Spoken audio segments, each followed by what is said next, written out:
Syracuse versus Clemson. Final thoughts.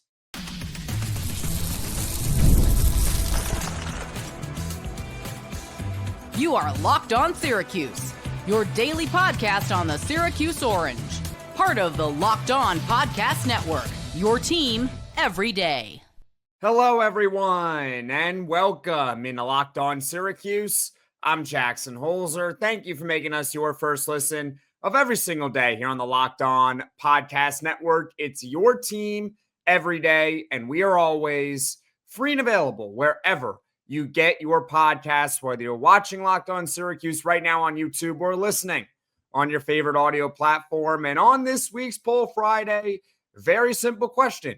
What's your Syracuse versus Clemson prediction? Of course, Syracuse going into Death Valley tomorrow at noon Eastern to take on a Clemson team, preseason top 5 team in the nation, now suddenly finds itself 1-2 following a loss to Georgia Tech on a last-second field goal. So the choices for this week's Poll Friday. Syracuse in a blowout fashion. Don't envision that happening. Syracuse in a close game. I guess that could happen. And same with Clemson in a close game. And unfortunately, I can also see a world in which Clemson comes out firing and they blow out Syracuse. So those were the choices on this week's Poll Friday. And you guys voted over 300 votes on this week's Poll Friday. And let me just say this. You guys seem to be pretty optimistic about this game. Now, I understand this does not represent the entire Syracuse fan base. That's why I mentioned, about 300 votes on this week's Poll Friday. But of the people that voted, in first place, Syracuse in a close game gets the victory. About 40% of you all said that. And then in second place, of course, Clemson in a blowout, followed by Clemson in a close game, and then Syracuse in a blowout. That I definitely think you all got right. I do not see how Syracuse can possibly blow out Clemson, but I'll be honest with you, I don't really care. I just want to see Syracuse win this game, just like you probably do as well as a Syracuse fan and or a Syracuse alum.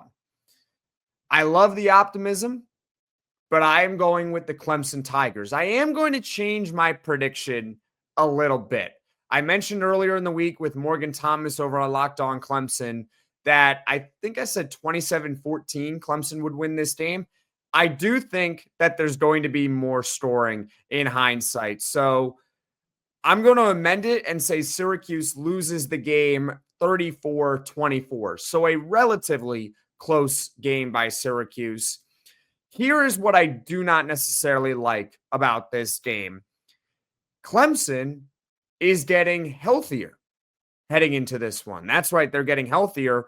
All ACC wide receiver Antonio Williams, who's been out since early week 1 with a hamstring injury, well, he's probable to play tomorrow versus Syracuse, according to the latest injury report. Last year, Antonio Williams had 70 catches for over 900 yards. I should say over 70 catches. So all week, we've talked about how Clemson's passing attack, they're down, their quarterback is struggling. They got one guy in Bryant Westo who seems to be producing, and everyone else seems to be underachieving. Well, now they're getting back arguably their best offensive player, who just so happens to play wide receiver in Antonio Williams for this game. He should theoretically help Clemson's passing attack, which if they can get going for this game, it's going to be very, very difficult for Syracuse to actually win it. Not to mention that Syracuse, according to their injury report, safeties Deuce Chestnut and Devin Grant are both questionable to play tomorrow. Now, we'll see. I guess that's kind of the point of being questionable. They could play, they might not play. But even if one of those guys is not healthy for Syracuse, that is not good for a matchup against this Clemson Tigers team. Once again, I'm going 34-24 Clemson. Comment your thoughts in the comments section below. But coming up I'll give you a couple of reasons for optimism. So stick with me here on Locked On Syracuse. You can just move through life, or you can find the things that move you. It's your choice. You can choose to get out there, choose your people. You could choose to go for it, like really go for it. Just choose to do something that moves you. Mazda crafts cars for those who choose to do more than simply move. Mazda, move and be moved. The weather's cooling down, the days are starting to get shorter, and that has me wanting to make my home feel even cozier. And when it comes to cozying your place this fall, Wayfair is the place to go.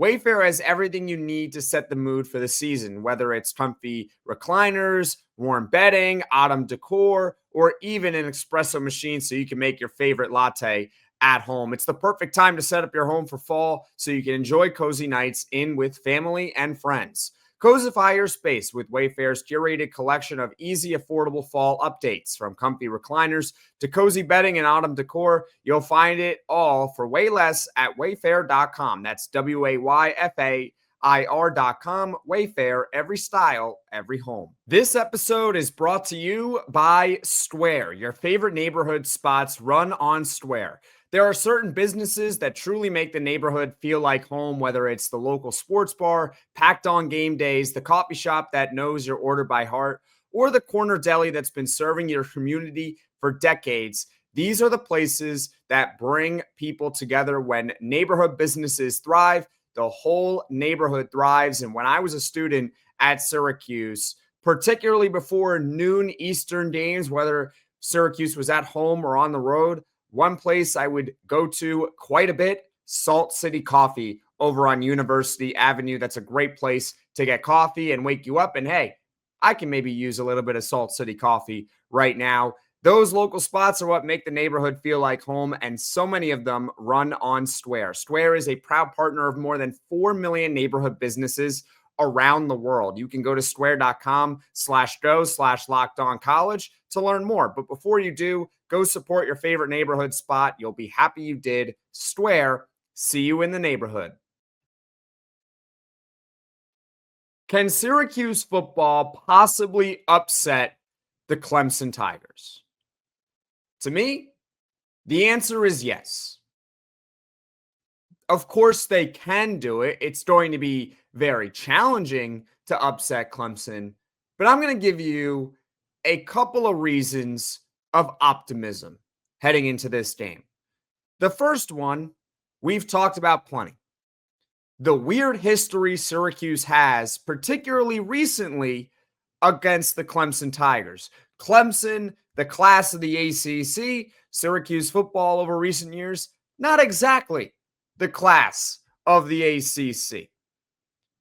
But despite that fact, Syracuse football, it seems like year over year, they typically play close to, if not their actual best, when they play the Clemson Tigers, whether they're at home or on the road in that game. We, of course, all know the upset that happened in 2017, but also there was 2018, 2020 to some extent, although Syracuse was a one-win team that year. So, yeah, they were in the game until the third quarter. Then it got out of hand late, but still, bad team on the road against Clemson at the peak of their powers, and they were close late third quarter in that one. 2021 was a close game. 2022 was a heartbreaking loss for Syracuse football. So even though Syracuse in recent times has only beaten Clemson once, and that was a big upset in 2017, they typically play Clemson close. So do not be surprised if Syracuse keeps this game relatively close. That's all I'm going to say on that front, because they just have some weird history against this team. And number two is Fran Brown. What do I mean by the head coach in Fran Brown? Is it something tactically that he's going to do to have his team ready for this game? Maybe. I don't know exactly what the game plan is going to be for Syracuse in this one, but that's not exactly what I mean when I say Fran Brown. What I mean is, if Syracuse is going to lose this game in Death Valley to Clemson, if they're going to lose, I don't think it's going to be because, well, Syracuse was scared of the moment. They were intimidated to go into Death Valley and play a football game. I think it's simply going to be the fact that if Syracuse loses the game, that they just were not the better team. Similar to when Syracuse in week 1 played Tennessee and Atlanta, Georgia. Big spotlight, big moment. But did you notice, Syracuse fans, and maybe I'm nuts when I say this. Maybe I'm just misreading the entire situation. My eyes are deceiving me. But when I watched Syracuse versus Tennessee, and feel free to comment in the comment section below right now, I didn't see a team that was scared of the moment, that was scared of playing Tennessee. I saw a team that just was not as good. And sometimes that's going to happen where the other team is just simply better than you. That happens. What's important is they weren't scared by the moment. And so I think that's a byproduct of Fran Brown and having his team ready to play and the mindset he has these players on, which is play fast, play free, have fun, he mentioned this week, and just go out and see what happens. If you're going to go down with your best, right? So overall, I'm still going to pick the Clemson Tigers to win this game. I said it on Locked On ACC last week when it came to Georgia Tech, how I wanted to pick Georgia Tech in an upset over Clemson, but my rule of thumb is I'm not going to pick against Clemson until I have a reason to really pick against Clemson. And I think you can make legitimate reasons for Clemson to lose this game and for Syracuse to obviously win the game. But as of right now, I'm going to be a little bit safe. I know I'm a Syracuse fan, Syracuse alum, have to be somewhat objective here. I'm going to pick Clemson to win this one 34-24, but I hope to be wrong. I really, really want to be wrong about this game because I think it would be fantastic if Syracuse can pull off this upset, get to 3-1 on the season, halfway to a bowl, and you just crossed off one of your toughest tests of the year going on the road and beating this team. Comment your final thoughts in the comment section below, because what's coming up on Locked On Syracuse, you may ask? Well, tomorrow is game day. Syracuse versus Clemson at noon Eastern. Of course, there will be a full post-game reaction podcast. And then following that, of course, on Sunday, we got our typical fan reaction podcast where I post some of your comments on the screen and we react to them together. And then on Monday, big picture takeaways following the result of this game. So all that and more coming up on Locked On Syracuse in the near future. Folks, thank you all so much for watching. Thank you all so much for listening. If you like this podcast, be sure to hit that like button. If you really enjoy the podcast, be sure to hit subscribe. Tell all your friends about Locked On Syracuse, and I will see you all again soon.